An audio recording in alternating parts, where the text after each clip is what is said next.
छत्रपती संभाजीनगरमध्ये अंमली पदार्थांच्या तस्करीचं मोठं प्रकरण उघडकीस आलं। या प्रकरणी पोलिसांनी एका गँगस्टर जोडप्याला अटक केली आहे। यातील आरोपी पती हा कुख्यात गुंड असून त्याच्या नावावर अनेक गुन्हे दाखल आहेत। एका प्रकरणात आरोपी पती तुरुंगात गेल्यानंतर महिलेनं पतीचा दाग दाखवून नशेचा बाजार सुरू केला। आरोपी महिला गुजरातवरून अंमली पदार्थ आणत होती आणि या पदार्थांची विक्री ती संभाजीनगर शहरातील विविध भागात करत होती। पोलिसांनी आरोपीसह महिलेसह तिच्या पतीला अटक केली। दोघांवर अंमली पदार्थांच्या तस्करीसह विविध कलमांतर्गत गुन्हे दाखल केले आहे। या घटनेचा पुढील तपास पोलीस करतायत। अजय वाहुळ रूपा ठाकूर असं आरोपी कुख्यात गुंडाचं नाव, तर राणी ठाकूर असं अटक केलेल्या आरोपी महिलेचं नाव।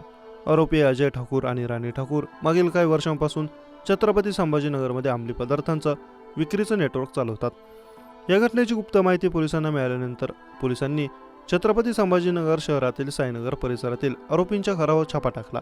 यावेळी पोलिसांना घरात एमडी ड्रगची पावडर, गांजा आणि नशेच्या काही गोळ्या असा एकूण 1,05,387 रुपयांचा मुद्देमाल सापडला। आरोपी गुजरातच्या सुरतमधील आयशा नावाच्या एका महिलेकडून हा माल विकत घेत होते आणि हा माल संभाजीनगर शहरात विक्री करत होते।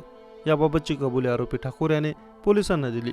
विशेष म्हणजे अजय ठाकूर हा कुख्यात गुंडा असून तो 6 वर्षांपासून जेलमध्ये होता।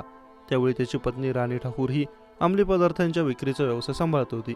माझा नवरा डॉन आहे असे धमकावत ती दादागिरी करून अंमली पदार्थांचा धंदा करायची। पोलिसांनी दोघांना बेड्या ठोकल्या असून त्यांची कसून चौकशी केली जात आहे।